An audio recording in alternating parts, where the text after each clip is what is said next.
ప్రియమైనటువంటి దేవుని సంగమా, దేవుని వాక్యమును మనం ధ్యానం చేసుకుందాం. గలతీలు రాసిన పత్రిక పౌలు గారు గలతీ సంఘానికి రాస్తూ ఒక 6 అధ్యాయాలు ఒక ఉత్తరం రాస్తూ ఉన్నాడు.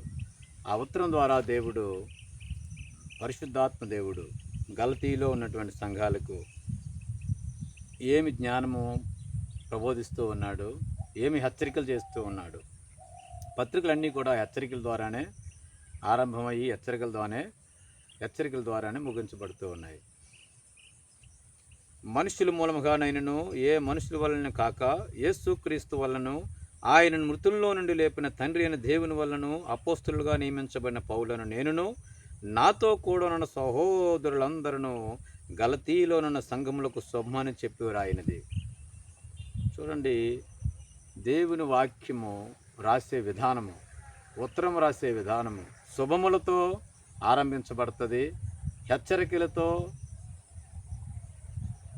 అనేక హెచ్చరికలతో ముగించబడుతూ ఉంటుంది.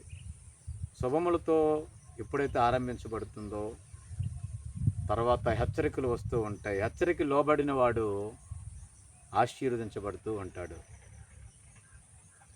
మనుష్యుల మూలంగా కాక ఏ మనుషుల వలనైనను కాక యేసుక్రీస్తు వలన ఆయన మృతుల్లో నుండి లేపిన తండ్రి అయిన దేవుని వలనను అపోస్తులుగా నియమించబడ్డాను.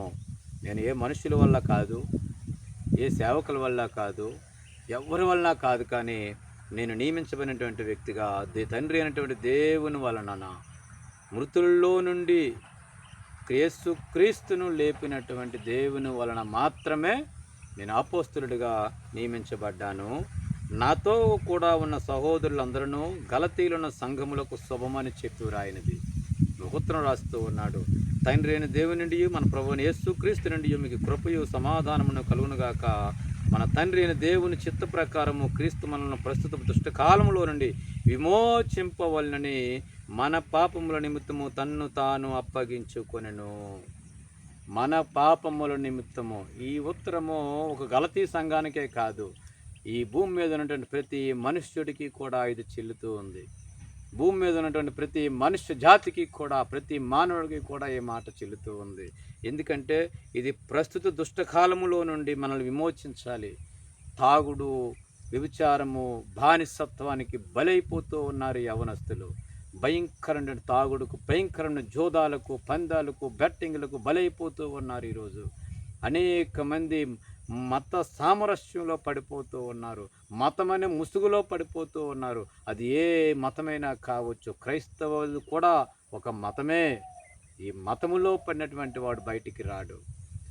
మార్గము తెలుసుకున్నవాడు మాత్రమే స్వతంత్రుడు అవుతాడు. మేము అబ్రహాము పిల్లలం కదా, అబ్రహాం మా తండ్రి అని మీరు చెప్పుకొనిచున్నారు అని పరిశుద్ధ అని మరి బాప్తిస్మిచ్చి యోహాను గారు అంటూ ఉన్నారు. ఆ యొక్క యూదా జనాలను చూసి, ఇశ్రాయేల్ జనాలను చూసి. కానీ ఆయనకున్న లక్షణాలు మీకు లేవు. అబ్రహాం కలిగినటువంటి లక్షణాలు ఆయనకున్న విశ్వాసం మీకు లేదు. ఈరోజు తప్పిపోయారు అని అంటూ ఉన్నాడు. అయితే ఇక్కడ క్రీస్తు మనలను ప్రస్తుతపు దుష్టకాలములో నుండి, భయంకరమైన దుష్టకాలంలో ఉన్నాము. ఏ కాలం అంటే ఇది వ్యాధులు, బాధలు, సమస్యలు, రోగాలు, భయంకరమైన కార్యములు, వ్యభిచారము, మోసము, దొంగతనము, నరహత్య, హత్య కావించబడము, అబద్ధములు ఆడటము, ఇవన్నిటికీ దుష్టకాలమైనది. ఇదంతా కూడాను అన్నిటికన్నా నీచమైనది, అన్నిటికన్నా తొందరగా పాడైపోయినటువంటిది ఏమిటి అంటే ఈరోజు జోదాలు. ఈ మంచి యవనస్తులు తమ జీవితాలు పాడు చేసుకుంటూ ఉన్నారు. నిండు యవన ప్రాయంలో సాతాను వాళ్ళు పట్టుకుని వెళ్ళిపోతూ ఉన్నాడు. యవనుడా, నీ యవన కాలం ముందు తిని తాగి సంతోషించము, కానీ తీర్పు దినమందు ఒకరోజు నువ్వు లెక్క అప్పజెప్పవలసి ఉన్నదని గుర్తించుకో. ఎందుకంటే ప్రతి ఒక్కడికి ఒకరోజు తీర్పు ఉంది. There is a judgement. One day you will be stand presence of the lord at the god. దేవుని సముఖములో నువ్వు నిలబడవలసిన అవసరం ఎంతైనా ఉంది. ఆ రోజు నువ్వు ఏమి చెబుతావు, నువ్వేమి లెక్క అప్పగిస్తావు? కాబట్టి ప్రస్తుతపు దుష్టకాలములో నుండి విమోచించాలి. అయ్యో, యవనస్తులు పాడైపోతూ ఉన్నారు. ముసలి వాళ్ళు పాడైపోతూ ఉన్నారు. లోతు దినాల్లో చూసినట్లయితే బాలురు మొదలుకొని వృద్ధుల వరకు, బాలురికి ఏం పనండి?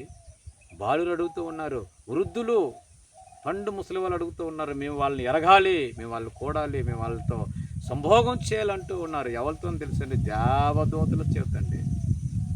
లోతు దినాల్లో ఎంత భయంకరమైన స్థితిలో ఉన్నారో చూడండి. నోవా దినాల్లో మనుషులు ఎలాగున్నారు, లోతు దినాల్లో మనుషులు ఎలాగున్నారు, నేటి దినాల్లో కూడా మనుషులు ఎలాగున్నారు చూడండి. పండు ముసలివాడు అంటూ ఉన్నాడు, మేము వాళ్ళు వెరగాలి అంటున్నాడు. చిన్నవాడు అంటూ ఉన్నాడు, బాలురు కూడా అంటున్నారటండి. బాలురు మొదలు వృద్ధుల వరకు అందరూ కూడా గుడ్డివారై. ఎందుకంటే ఒక సంబంధమైన దేవత వారి మనోనేత్రాలకు గుడ్డితనం కలుగు చేసింది. క్రీస్తు సువార్తను వాళ్ళకి ప్రకటించకుండా నిమిత్తము.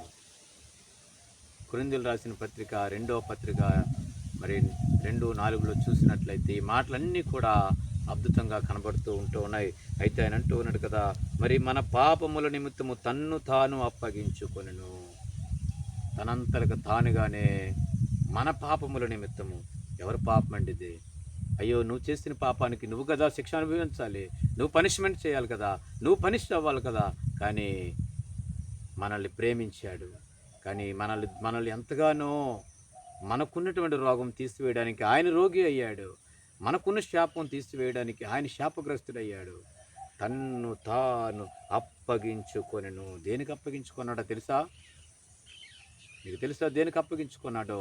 ఆయన అప్పగించుకున్నది మరణానికి, ఆయన అప్పగించుకున్నది ఆ సిలువకు, ఆయన అప్పగించుకున్నది తన్ను తాను ఆయన ఎవరు అప్పగించలేదు. ఆయన అనుకుంటూ ఉన్నారు కదా, యూదా ఇస్కరియోతు అనుకుని నేను అప్పగించాను అనుకుంటున్నాడు. కానే కాదని వాడుకున్నాడు ప్రభు. తన ప్రాణమును తీయుటకును పెట్టుటకును ఆయనకు అధికారం కలదు.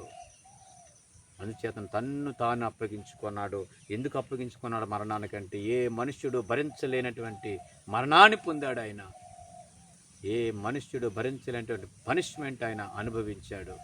మన పాపముల నిమిత్తము ప్రస్తుతపు దుష్ట కాలములో నుండి, దుష్టుడి నుంచి విడిపించబడాలని, సాతాను చేతిలోంచి విడిపించబడాలని ప్రయాసపడి భారం మోసుకున్న సమస్త జనులారా కూడి నా యొద్దకు రండి, నేను మీకు విశ్రాంతిని కలుగు చేస్తాను అంటున్నాడు ప్రభువారు. విశ్రాంతినిస్తాను. ప్రయాసపడి వారు carrying heavy load please come I will give you rest అంటూ ఉన్నాడు ఆయన. నేను విశ్రాంతినిస్తాను అంటూ ఉన్నాడు. కాబట్టి ఆయన మనలను ప్రస్తుత దుష్ట కాలంలో నుండి, వ్యాధిలోని సమస్యలో నుంచి విమోచించడానికి ఉన్నాడండి ఆయన. ఒంటరిగా ఉన్నవా దిగులు చెందకు, బిడ్డలు లేరనుకుంటున్నావా దిగాలు చెందకు. ఆయన బిడ్డలనిచ్చి గర్భఫలం యెహోవా ఇచ్చిన దానము. యెహోవా ఇచ్చిన దాన్ని నమ్మితే ఇప్పుడే నీకు కార్యం జరుగును గాక. నువ్వు నమ్మి విశ్వసిస్తే చాలు. యేసు ప్రభువుని నోటితో ఒప్పుకొని రక్షణ పొందుకుంటే, బాప్తిసం పొందుకుంటే రక్షణ పొందుకుంటావు. నమ్మితే కార్యము చూస్తావు, నువ్వు కార్యం చూస్తావు. ప్రియమైన సహోదరుడా, మన పాపముల నిమిత్తము మన పాపముల నిమిత్తం మనిషి చేసిన పొరపాట్లు, తల్లి గర్భం పడింది మొదలుకొని నేటి వరకు మరలా భూగర్భంలోనికి వెళ్ళేంత వరకు కూడా నువ్వు చేసిన ప్రతి పాపానికి కూడా లెక్క ఉంది. ఆ లెక్కకి ఒక రోజున ఆయన నీ తిక్క తీర్చడానికి అగ్నిగుండం సిద్ధంగా ఉంది. ప్రియమైన సహోదరుడా, దాని నుంచి విడుదల కావాలంటే నీకు ఇప్పుడే భయంకరమైన అగ్నిగుండంలోని తప్పించబడాలి అంటే ఇప్పుడే దేవుని సన్నిధికి వచ్చి మోకరించి ప్రభువా నేను పాపిని నొప్పుకుంటే చాలండి, పాప క్షమాపణను అందుతావు నువ్వు. మరి ఎన్నడూ నువ్వు పాపము చేయకుండా ఉంటే చాలు. దేవుడు తన వాక్యాన్ని దీవించి ఆశీర్వదించును గాక.